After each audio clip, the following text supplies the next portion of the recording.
বহু চৰকাৰী চাকৰিলে আমাৰ চৰকাৰক বেয়া পায়। মোৰ দিনত কাম বেছি কৰিব লগা হোৱা কাৰণে বহু ঠাইত আমাক ভোট দিয়া নাই। কিন্তু মই কম্প্ৰমাইজ নকৰোঁ। স্পষ্ট মন্তব্য মুখ্যমন্ত্ৰী ডক্টৰ হিমন্ত বিশ্ব শৰ্মাৰ। এফালে চৰকাৰী নিযুক্তি, আনফালে চৰকাৰী কৰ্মচাৰীক তীব্ৰ সমালোচনা মুখ্যমন্ত্ৰীৰ। লোকসভা নিৰ্বাচনৰ সমীক্ষাত পোহৰলৈ আহিছে একাংশ চৰকাৰী কৰ্মচাৰীয়ে বিজেপি চৰকাৰক ভোট দিয়া নাই। সেইসকল চৰকাৰী কৰ্মচাৰীক টাৰ্গেট কৰি মুখ্যমন্ত্ৰীগৰাকীৰ মন্তব্য, মোৰ দিনত চৰকাৰী কৰ্মচাৰীয়ে বেছিকৈ কাম কৰিব লগা হৈছে, সেইকাৰণে চৰকাৰী কৰ্মচাৰীয়ে মোক বেয়া পায়। কিন্তু ভোট নিদিলেও কথা নাই, উন্নয়নৰ ক্ষেত্ৰত মই কম্প্ৰমাইজ নকৰোঁ। যেতিয়া আমি সমীক্ষা কৰোঁ তেতিয়া আমাৰ দলৰ মাজত এটা সমীক্ষা মোৰ ওচৰলৈকে আহিলে যে মুখ্যমন্ত্ৰী মহোদয়, আমি 2-4টা জাগাত ভোট কম পাইছোঁ কাৰণ চৰকাৰী কৰ্মচাৰীসকলে আমাক অলপ বেয়া পাইছে। প্ৰথম উত্তৰ আহিলে যে আপুনি মুখ্যমন্ত্ৰী হোৱাৰ পিছত চৰকাৰী কৰ্মচাৰীসকলে বেছিকৈ কষ্ট কৰিবলগীয়া হৈছে আৰু সেইকাৰণে চৰকাৰখনক বেয়া পাইছে। এতিয়া আপোনালোকে চিন্তা কৰক যে আমি কাম কাৰ কাৰণে কৰোঁ? তাৰ পৰা আৰু 2 ঘণ্টাকৈ বেছি কাম কৰিব লাগিব। আমাক ভোটৰ প্ৰয়োজন নাই, ৰাজ্যৰ বিকাশ আমাৰ লক্ষ্য।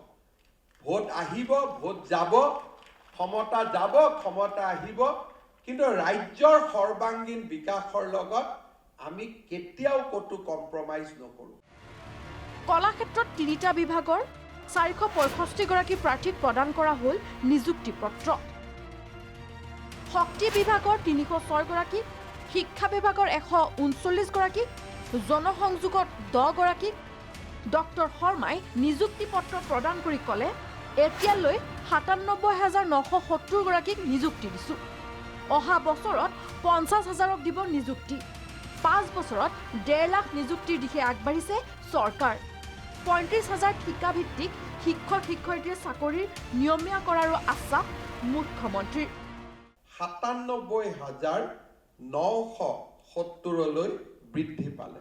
মই আশা কৰোঁ এই বছৰৰ ভিতৰতে আমি 1 লাখৰ সংখ্যা স্পৰ্শ কৰিম আৰু অহা বছৰত আৰু 50,000 নতুন যুৱক-যুৱতীক চৰকাৰত নিযুক্তি দিবলৈ আমি আগ্ৰহেৰে।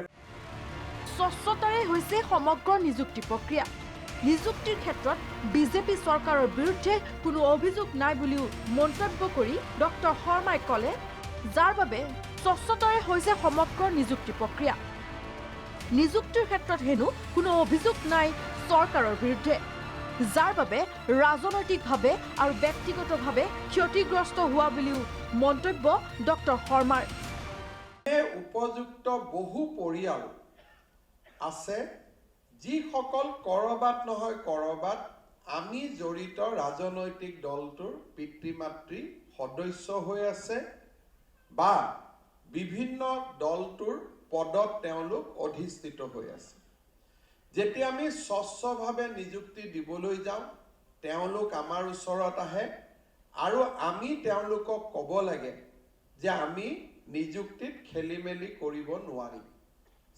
স্বভাৱজতভাৱে তেওঁলোক আমাৰ ওচৰত খং খাই ক্ৰোধিত হয় আৰু স্বাভাৱিকভাৱে আমাৰ ৰাজনৈতিক জীৱনত তাৰ এটা ডাঙৰ কষ্ট আমি নিৰ্বাচনৰ সময়ত দিবলগীয়া হয়।